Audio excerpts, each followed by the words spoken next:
Welcome back to the channel. My name is Brad and this is SuperCoach Pro. Today we're doing a round 11 SuperCoach team review. We went all right this weekend. Considering we did a double downgrade and one of our rookies is dead, we did okay. So we did a 2-3-2-3. It was not too bad. I feel it was about par. I kind of had this feeling that I'd probably stay around the same rank, if not climb a little bit. It's exactly what I thought. We're moving up, which is the good thing in this scenario. So it means we've just been trading well. Had a bit of a slow start, but we're into 7,679. So what's that top overall? 9%. So it's not too bad. I don't feel like there's a lot of points between here and 2,000 sort of range. I feel like it's only a couple hundred that we could potentially make up over the bias.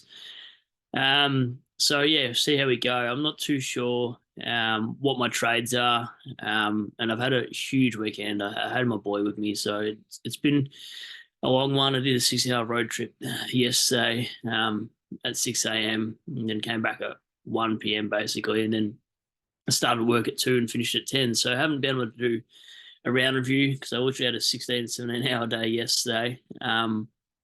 And then, yeah, Supercoach app wasn't open until late Sunday night, and obviously couldn't do a review of the order one. He was sleeping, so didn't want to wake him up. So, um, anyway, I get stuck into the side.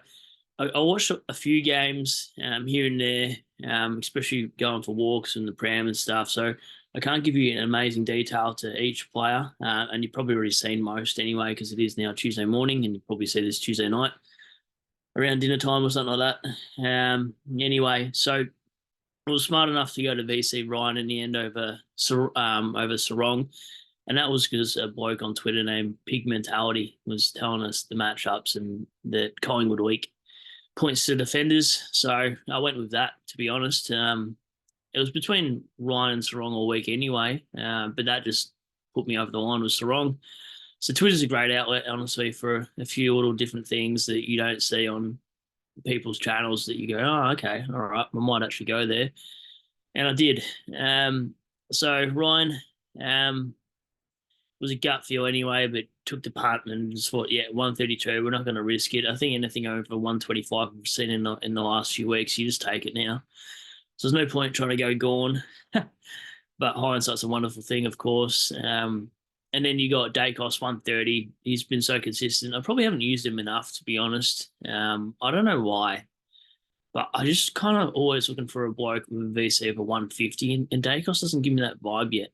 His disposal efficiency by foot isn't all great. He's a little bit handball friendly for me for a VC option some weeks. So I just feel like intercept role like a Ryan can go huge. We've already seen that where you actually get contested marks, etc., and the amount of kick outs. Whereas Dacos, yeah, 130.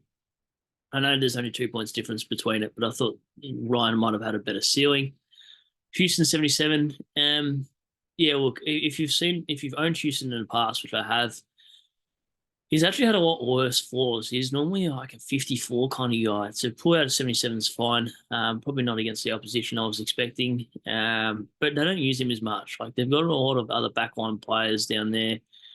And he does get burned a fair few times. So he kind of needs that 25 disposal range to go big. And you mind you, the week before he kicked 3 goals, so people probably didn't look into that either. But that's okay. He's still doing all right. I'm sure he'll have a spike games that even out his average, which most of them do, to be honest. She's a 119, impressive. Look, I thought this guy was the trade out about 600k when I heard his role was in the midfield. To be fair, didn't get to see the game anyway. But yeah, he's been a good starting pick for me. He's back to the same price as what I started him at, so it's whatever.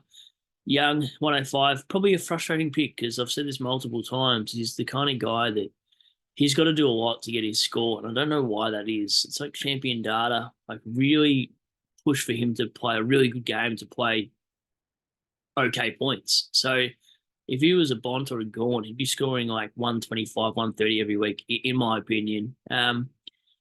So it is what it is with Young. Not too fast, but yeah, it is a hard watch. You look at him and go, oh yeah, he probably scored 130, 105, but didn't get to see that game, much of it anyway. And then Stewart 110. Look, he got kissed in the last quarter, but I'll take it as a Stewart owner. Probably my most flat pick, and I'll probably put him at D7. I've got a plan. I'm going to bring in a bloke that I've loved for the last 2 years. If you followed me, he's got a huge break even this week, and I'll bring him in probably next week or the week after, depending on the buys. Now, I'm probably not really going to plan for the buys too much. I'll probably take a few donuts here and there, and probably just get the right primos at the end of it. I'm not going to trade out primos or any of those kind of plans. I don't think. I'll just probably try to get another D7, another M9, and an F7 sort of range player instead of sidewaysing guys and whatnot. I'm going to run out of trades, so I'm going to have like 6 intro trades, and it's not going to be fun.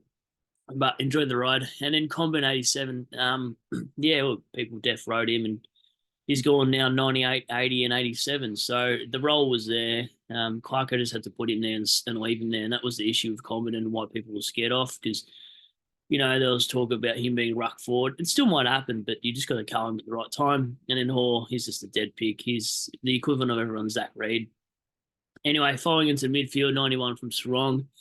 Yeah, didn't see this coming. Apparently, he vomited a few times, though. He's feeling pretty sick throughout the game. So, yeah, don't blame him. That's his first bad score for me. And then Butters got the shield tag, so 113's whatever. And then Bontempelli, my dad actually captained this guy, or VC'd him.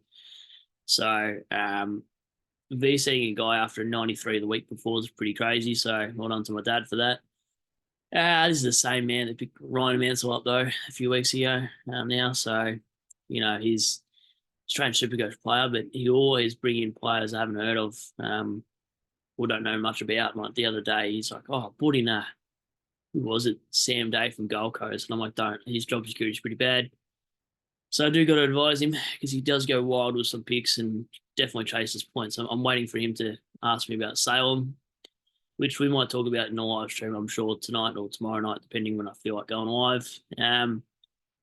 Flanders, yeah, laid out. So, and that kind of stitched me up. Had to move him into the midfield and put Fredja there. And then, yeah, benched Klossy, which is fine. Benched Compton, which is fine. So, the rookies are looking good one week, and then they're all dropped the other week. So, or injured, as we'll get to shortly.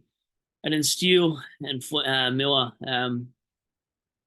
yeah, whatever, Miller. I mean, he does this. He's done this a little bit too often of late. So concerning, but he's averaged 112 on my side. So, I mean, this is the Walsh kind of pick too. Like, he does it as well. And Steele, I don't know. Some games, it's just like the game's too quick for him. I'm not sure. I know he's got the tank, but sometimes it just feels like he's not quick enough to get places, or he's just too handball friendly. And I don't know about the knee. I'm not too concerned. I'm more worried about him. I want him to see that start of the year form, and he's got a Marvel run, so I'm not going to trade him out. And then Clary did some nice things in the last quarter. I thought he'd get scaled, but all the points were obviously already allocated. So, yeah, it wasn't looking good for both of them. I think they're both about 70 at three-quarter time. And I actually thought Oliver would be the one to get to 100, not Steele. So a little bit annoying. I feel like a lot of people have weak air, sort of M6 onwards, and I definitely do. But that's okay. We're still moving up in the ranks, and we're doing okay. Man, this would have been a disaster if Gawn was out. I have no cover whatsoever. So I'll do something with that. After the buys, I'll make sure I've got an R3, R2, etc. I was even thinking about this week, but I didn't realize we got the buy, so I didn't have to do anything to correct that because best 18. But yeah, 180 with, calf issues before, the game. And people saying it's laid out. Man, I was having a heart attack because it's like, now see you later ranking, because a lot of people have sweat at R3 because they corrected it last week. So that would have hurt me. But yeah, smash Marshall. Marshall goes 74, could, had like 3 disposals at half time, and Gawn's just gone nuts. The most Gawn thing ever. I think I even said in the group chat, watch him go 150 now. Excuse me. And then sweet 74s, it's fine. Just need to get at least one more game before his buy and, get him to that 360 mark at least. We banked a little bit of cash because the double downgrade, but man, it sucks. So we'll talk about it. Heaney 94, it's whatever. You're not going to trade him out. He's still F1. Jackson, his break even's low, like a 75 or something like that. So I'm going to hold him. But Darcy definitely kills him. He will honestly be my F7. I'm not going to feel this peanut when I'm getting 60s from him. It's normally like a 80, 90 with Darcy, but a 67 is ridiculous. It's probably the first spray I'm going to have at your Jackson. Like, just clunk a mark and kick a goal. Not that hard when you're a big unit. It's really, I should be mad at Darcy for this, but he's going to be good cover, so I need to keep him and Livingston there for that ruck, swing, etc., and then just leave him at F7. And if he's got a good matchup, put him there. But he's a frustrating one, but I did start him, so I'm not disappointed.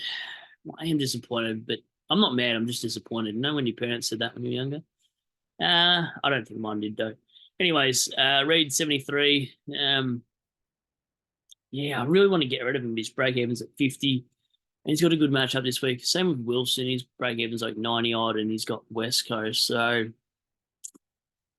yeah, I don't know. I'm going to have to hold him this week, unfortunately, and just see how they go because I've got other lining issues in Darcy. And then Richards, 100, bang, scores the highest on my field in my forward line.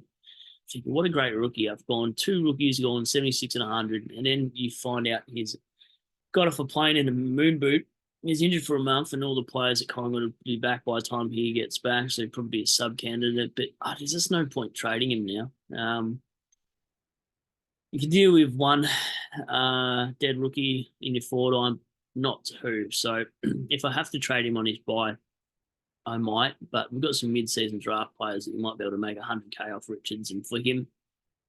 So, yeah, that's a real frustrating one, but I mean, that's a super coach, to be honest. Same with the people not having a second emergency option. Like, we've played this game for how many years now? And it's been the same rules for so long. Like, if you just keep changing rules all the time, it's just going to become like modern day footy where you just sometimes can't watch because you're getting a free kick for nothing. So, look, we're not going to include 2 emergencies in one line just in case it's a laid out anytime soon. So you sort of just move on and get over it. I would have copped the donut for Gawn, and that would have been is what it is.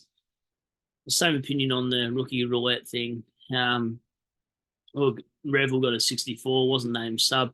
I looked at the first 2 letters and said BR, and it was Bruce from the other side, so it wasn't Revel.